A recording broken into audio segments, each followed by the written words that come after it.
Morning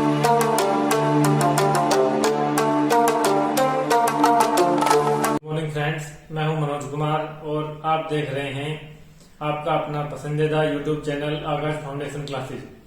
और दोस्तों, आज की इस वीडियो के अंदर मैं आप सभी के लिए जनरल फिजिक्स का एक नेक्स्ट इम्पोर्टेंट टॉपिक लेकर के आया हूं, क्यूलॉम्स लॉ।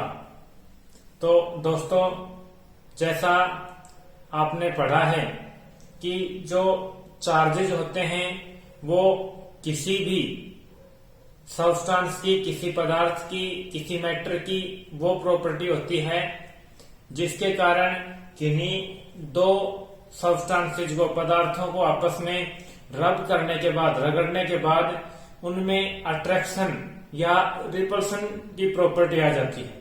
अट्रैक्शन या रिपल्सन के गुण आ जाते हैं। यानी कि अगर हम दो सब्सटेंसेज को आपस में रब करते हैं, आपस में रगड़ते हैं, तो दोनों एक दूसरे को अट्रैक्ट करने लग जाएंगे, या हो सकता है किसी दूसरे सब्सटेंस को अट्रैक्ट करें या रिपेल करें। तो चार्ज या आवेश, इलेक्ट्रिक चार्ज और विद्युत आवेश किसी पदार्थ का वह गुण होता है जिसके कारण वह दूसरे पदार्थों को, दूसरे सब्सटेंसेज को अट्रैक्ट या रिपेल करने की प्रॉपर्टी गेन करता है। और जो इलेक्ट्रिक चार्ज होते हैं, विद्युत आवेश होते हैं, वो दो प्रकार के होते हैं। फर्स्ट होते हैं पॉजिटिव चार्ज,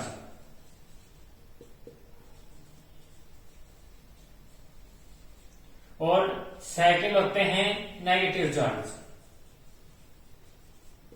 पॉजिटिव चार्ज धनात्मक आवेश या धन आवेश, धनात्मक आवेश या धन आवेश, और नेगेटिव चार्ज यानी कि ऋणात्मक आवेश या ऋण चार्ज। तो यहां पर हमने देखा है जो इलेक्ट्रिक चार्ज होता है, विद्युत आवेश होता है, वह किसी पदार्थ की का वह गुण होता है जिसके कारण दो पदार्थों को आपस में रगड़ने पर उनमें अट्रैक्शन, आकर्षित करने का, या रिपल्सन, विपरीत अनाकर्षित करने का गुण पैदा हो जाता है। वो इलेक्ट्रिक चार्ज, विद्युत आवेश होता है। ये दो प्रकार के होते हैं, पॉजिटिव चार्ज और नेगेटिव चार्ज, धनात्मक आवेश और ऋणात्मक आवेश।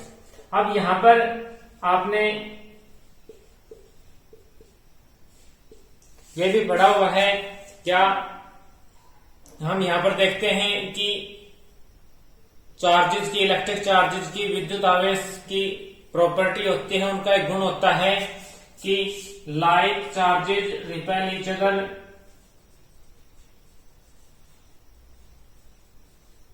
Like charges repel each other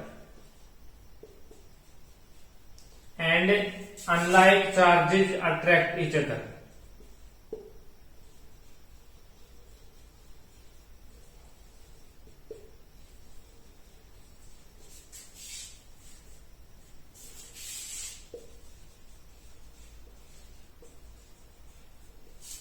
यानी कि लाइक चार्जेस, एक जैसे आवेश,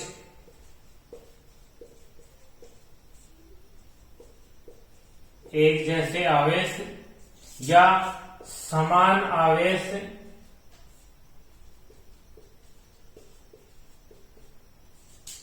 एक दूसरे को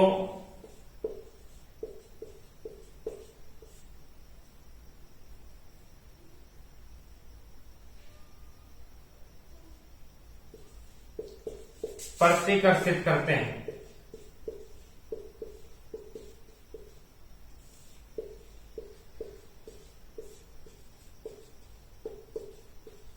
तथा असमान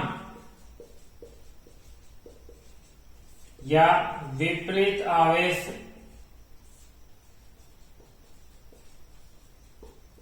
एक दूसरे को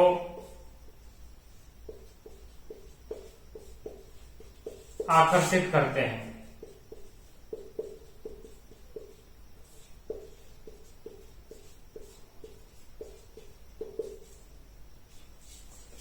like charges repel each other and unlike charges attract each other. एक जैसे समान आवेश एक दूसरे को प्रतिकर्षित करते हैं, दूर दूर जाते हैं, और असमान विपरीत आवेश एक दूसरे को आकर्षित करते हैं। यानी कि हमारे पास ये दो पदार्थ हैं, दो सब्सटेंस हैं। अगर हम इन दोनों के ऊपर पॉजिटिव चार्ज है, अगर हम इन दोनों को एक दूसरे के नजदीक लेके आएंगे तो ये एक दूसरे को रिपेल करेंगे, क्योंकि दोनों पर समान चार्ज। अगर इस पर नेगेटिव चार्ज हो, इस पर भी नेगेटिव चार्ज हो, तो भी दोनों रिपेल करेंगे, एक दूसरे से दूर जाएंगे। लेकिन अगर इनमें से एक पर पॉजिटिव हो, दूसरे पर नेगेटिव हो, या इसके ऊपर नेगेटिव हो, इस पर पॉजिटिव हो, अब यहां पर ये अनलाइक चार्ज है, तो ये एक दूसरे को अट्रैक्ट करेंगे। जहां पर ये रिपेल करेंगे और यहां पर ये अट्रैक्ट करेंगे। अब इससे आगे आता है कूलॉम्स लॉ, कूलाम का नियम। अब देखो, कूलाम के नियम के अनुसार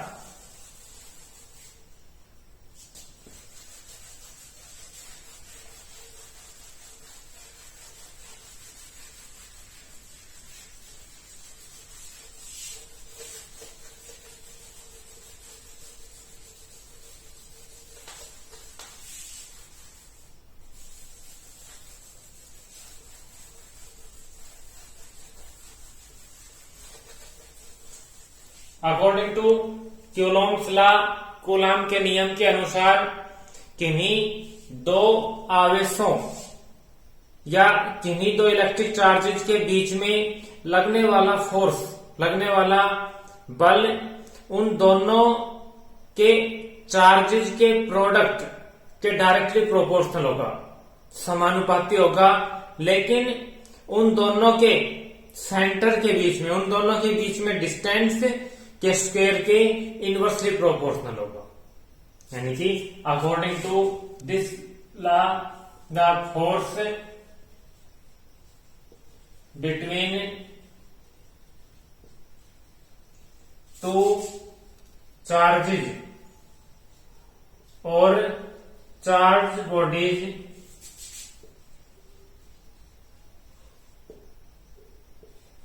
is directly proportional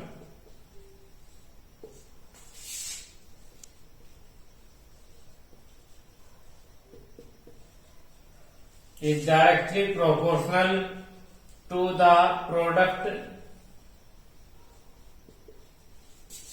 of their charges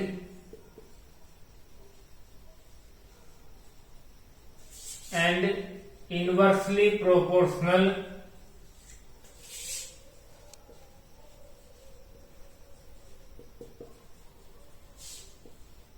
to the square of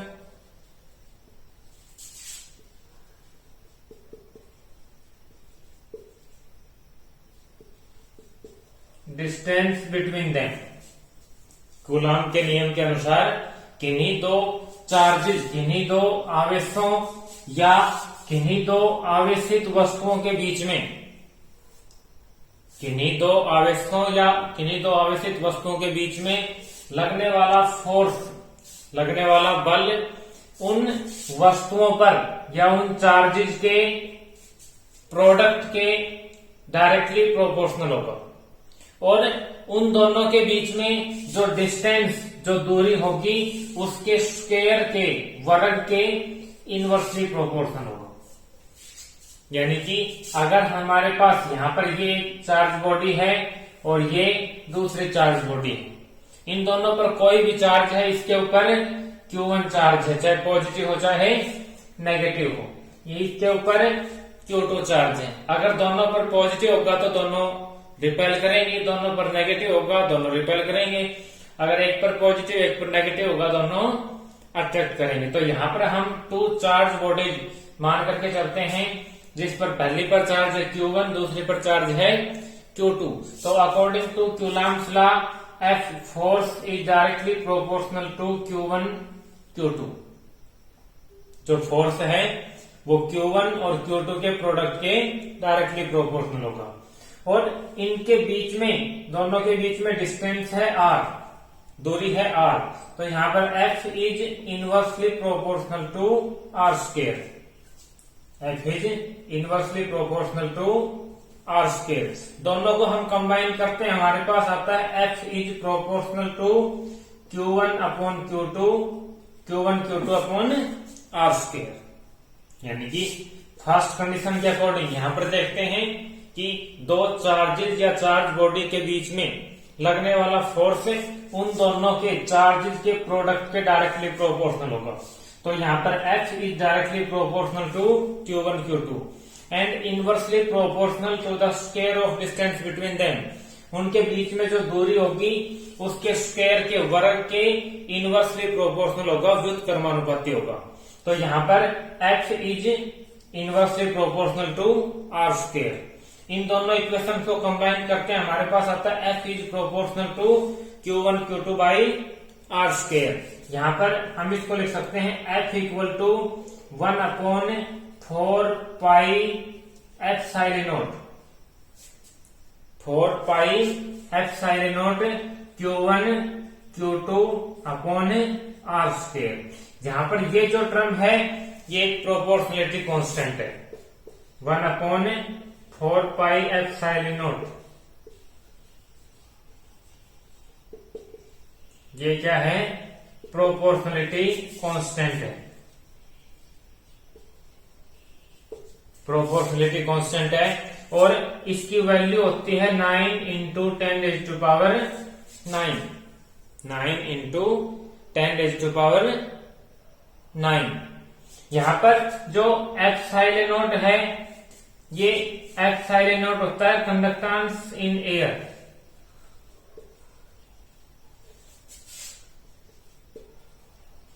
conductance in air, वायु में चालकता, वायु में चालकता। और इसकी वैल्यू होती है 8.85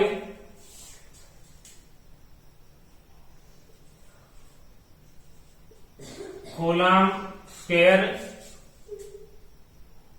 पर newton metre square. Coulomb square पर 8.85 into 10 raise to power -12 coulomb square पर न्यूटन मीटर स्क्वायर। ये एप्सिलॉन नॉट ये होता है कंडक्टेंस इन एयर। और यहाँ पर ये जो होता है ये प्रोपोर्शनलिटी कांस्टेंट होता है जिसकी वैल्यू होती है 9 इंटू 10 रेज़ टू पावर 9। तो ये था आज का टॉपिक, कूलम्स लॉ, कूलम का नियम। इससे आगे नेक्स्ट वीडियो के अंदर नेक्स्ट इंपॉर्टेंट टॉपिक लेकर के आता हूं। तब तक ये वीडियो देखिए, लाइक कीजिए, शेयर कीजिए और अगर अभी तक आपने हमारे चैनल को सब्सक्राइब नहीं किया है तो कृपया सब्सक्राइब कर लीजिए और बेल आइकन को प्रेस कीजिए ताकि हमारी जो भी लेटेस्ट वीडियोज हैं वो आप तक तुरंत पहुंच सके। धन्यवाद।